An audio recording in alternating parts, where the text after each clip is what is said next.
short video, we are going to look at best practices for indenting and commenting your code.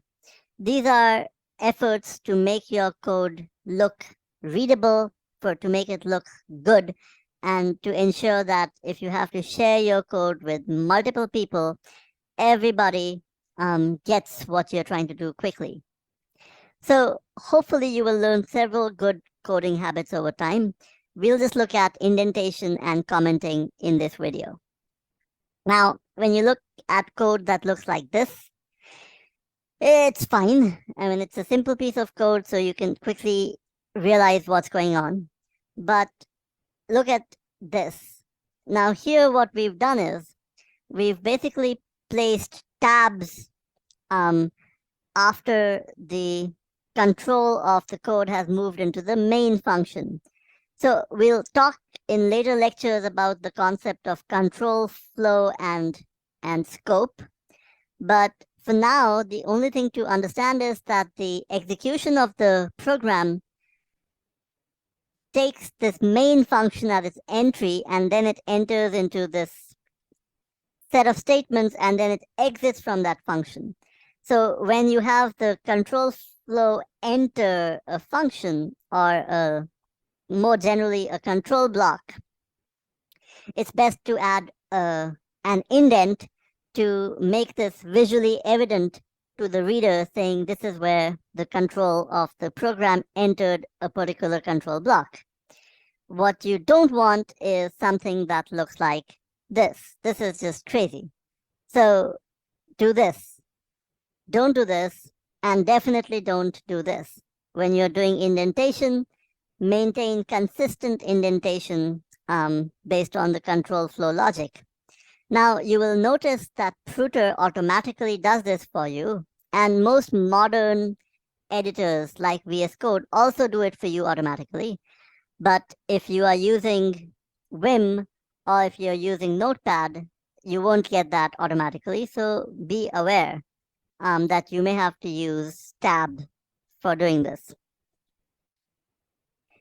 The next important thing is to comment your code.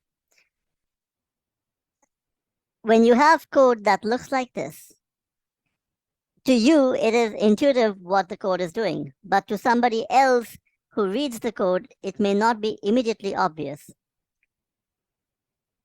So here is a commented version of the same code that we had on the left.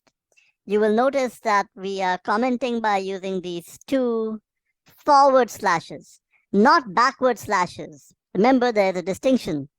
The forward slash, if you use two of them, it means everything that is written after this in this line of code is not to be read by the compiler. So when we write code that looks like this, what Mr. C sees is code that looks like this. You can see that all the commented sections are removed. So this comment is for the human to read. It's not for the machine to read. And we can use commenting to make sure that other people who look at our code understand what we are trying to do. This is excellent practice, and in your assignments and even in your exams, it will be the case, or it may be the case, that there will be some marks reserved for having good indentation and good commenting in your code. So don't come to me later saying, oh, we didn't know. Be good in your commenting, be good in your indentation. Now, having said that, there's no fixed, shall we say, there's no fixed template for how to write comments. Somebody can choose to write comments that look like this. Somebody else may write comments that look like this. Somebody else may use this. So the big difference between using double forward slash and forward slash followed by asterisk is that this allows you to write a multi-line comment. So if you're writing a multi-line comment that spills over multiple lines of code in your editor, then instead of using a large number of forward slashes for each line, you can simply say forward slash asterisk, and then you write the whole comment spilling across multiple lines, and then asterisk /. Let me actually show you how this works in practice. So I'll quickly switch my share to my other screen, and we'll quickly pull up this. So I'll quickly write a meaningless comment. I'll say, this code tries to add two numbers. The difference between this and earlier programs is that it allows interactivity. So you can see that I used a multi-line comment, and so I was able to write in multiple lines comment. And if I try to compile this code now, the compiler has no objection. On the other hand, if I were to write, this is one line of a multi-line comment, here is the second line of the comment. Now you can immediately see that because VS Code is smart, it is already saying here's all kinds of problems. To remove the problems, we have to put a double / for the second line also. So you have to place as many forward slashes or pair the forward slashes as you have lines in the comment if you're writing comments using double / with just / asterisk and asterisk /. You can write a multi-line comment without having to write or put that symbol on each line. That's the basic distinction. Let's now come back to our slides, and let's look at what else is important to know when we are dealing with comments. So the main thing to know about comments is you use them to describe why you're doing every step in your code.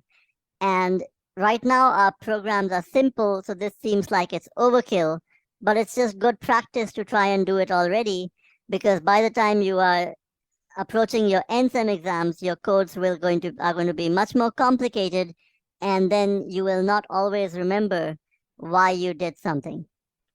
Multi-line comments are always very handy because you never want to be too laconic in your commenting, and you don't have to write forward double slash on every line when you use multi-line comments. So befriend them.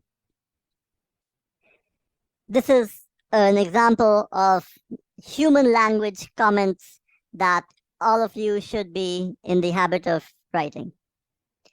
Another very good use of comments is to identify where you have an error in your code. So Mr. C will generally tell you where he thinks the error is. You can comment out lines to try and identify the error. So if you've written many lines of code and your program is throwing an error, you try and guess which line might be the culprit. In this instance, I'm hoping that all of you know what the problem is. The problem is that we have not initialized C. So what we can do is, we see Mr. C says error, then we can comment this line out, and now Mr. C says this is fine. Now it's fine in the sense that there's no longer a syntactic problem, but it's not fine because the code is not doing anything. So we can fix the problem by realizing where the error is. And to realize where the error is, we can selectively comment some lines in our code. This is a great use of commenting that all of you should be using from time to time.